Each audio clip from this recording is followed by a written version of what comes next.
स्थानिक स्वराज्य संस्थांच्या शाळेतील पटसंख्या वाढवण्यासाठी प्रयत्न करावेत. शालेय शिक्षण मंत्री दादाजी भुसे. आगामी शाळा प्रवेश उत्सव भव्य व गुणवत्तापूर्ण करावा.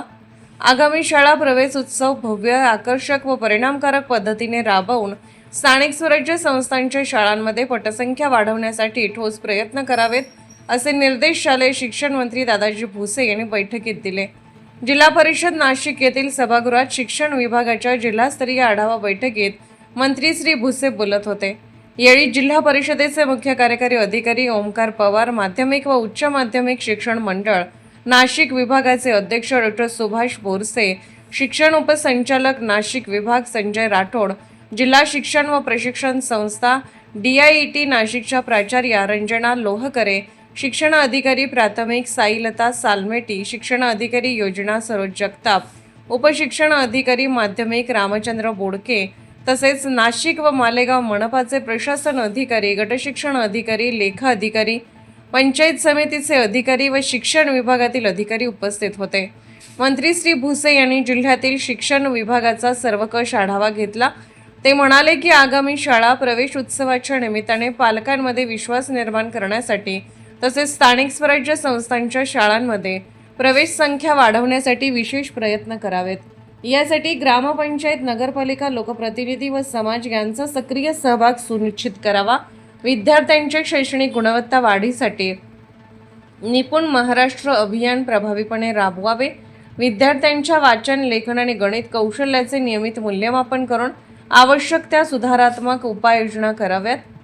तसेच शिक्षण अधिकारी यांनी आठवड्यातून किमान 1 दिवस शाळा भेटीसाठी राखून ठेवण्याच्या सूचना त्यांनी दिल्या. शिक्षकांच्या सेवाविषयक प्रकरणामध्ये प्रलंबितता राहू नये यासाठी पदोन्नती, वेतन, भविष्य निर्वाह निधी आदी विषय तातडीने निकाली काढावेत. नियमानुसार पात्र प्रकरणांमध्ये कोणताही विलंब होणार नाही याची दक्षता घ्यावी. शाळातील मूलभूत सुविधांच्या दृष्टीने प्रत्येक शाळेत शुद्ध पिण्याचे पाणी, स्वच्छ व सुरक्षित स्वच्छतागृहे, स्वच्छ परिसर तसेच क्रीडा व इतर सुविधा उपलब्ध असणे अनिवार्य आहे.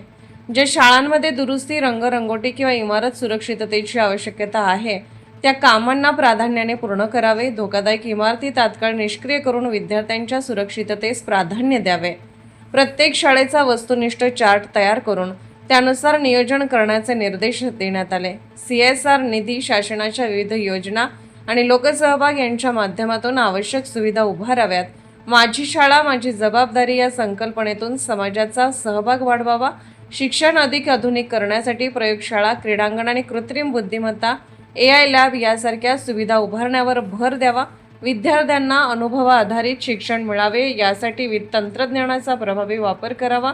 तसेच शिक्षकांना आवश्यक प्रशिक्षण देण्याचे नियोजन करावे. शाळा परिसर अतिक्रमण मुक्त ठेवण्यासाठी जिल्हास्तरीय विशेष मोहीम राबवावी. RTE प्रवेश प्रक्रियेत पारदर्शकता राखण्याचे निर्देश मंत्री श्री भुसे यांनी दिले. विद्यार्थ्यांच्या सर्वांगीण विकासासाठी आनंददायी शनिवार उपक्रमासोबतच स्वसंरक्षण प्रशिक्षण, सैनिकी प्रशिक्षण, क्रीडा व सांस्कृतिक उपक्रम राबवावेत. एकल पालक व अनाथ विद्यार्थ्यांना शासनाच्या योजनांचा लाभ मिळवून देण्यासाठी विशेष प्रयत्न करावेत. अशा विद्यार्थ्यांना शैक्षणिक साहित्य व आवश्यक सहाय्य उपलब्ध करून देणे ही सामाजिक जबाबदारी म्हणून पार पाडावी, असेही नमूद करण्यात आले. गुणवत्ता, शिस्त, पारदर्शकता आणि समन्वय या तत्वावर आधारित शिक्षण व्यवस्थेत सकारात्मक बदल घडवण्याचे आवाहन मंत्री श्री भुसे यांनी केले. यावेळी जिल्हा परिषदेचे मुख्य कार्यकारी अधिकारी श्री पवार यांनी शिक्षण विभागामार्फत राबवण्यात येणाऱ्या नाविन्यपूर्ण उपक्रमाची माहिती दिली. मान्यवरांच्या उपस्थितीत धमाल सुट्टी या पुस्तिकेचे अनावरण करण्यात आले.